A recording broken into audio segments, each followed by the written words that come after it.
संत श्री नामदेव जी की कथा है, बड़ी प्रसिद्ध कथा।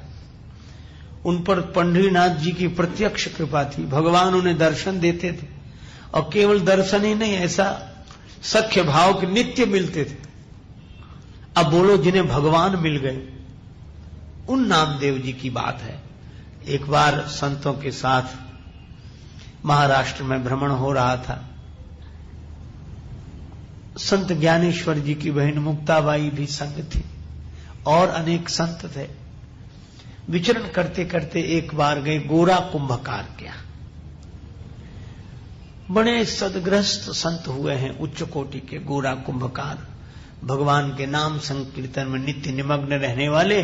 उन्होंने सब संतों को निमंत्रित किया। अब संत बैठे भोजन के लिए। मुक्ताबाई जी को अद्भुत प्रेरणा हुई। उन्होंने सोचा कि यहां एक कौतुक करके देखें।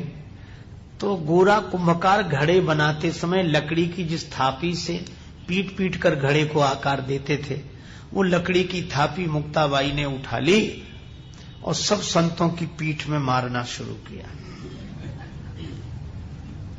और संत तो शांत बैठे रहे। नामदेव जी को बहुत बुरा लगा।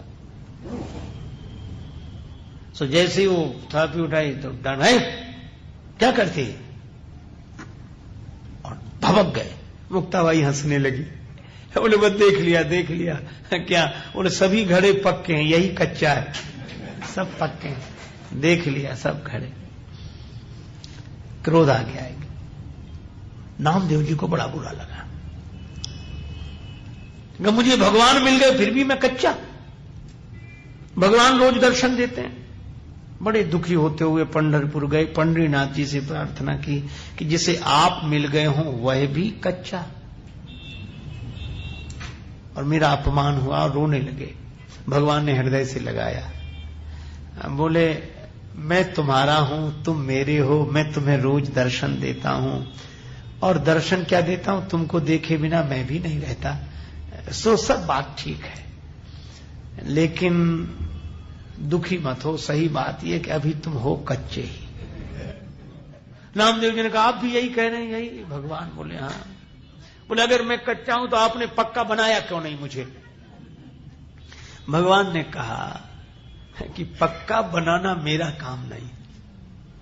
फिर बोले, मैं वहां भेज सकता हूं जहां पक्के बन जाओ।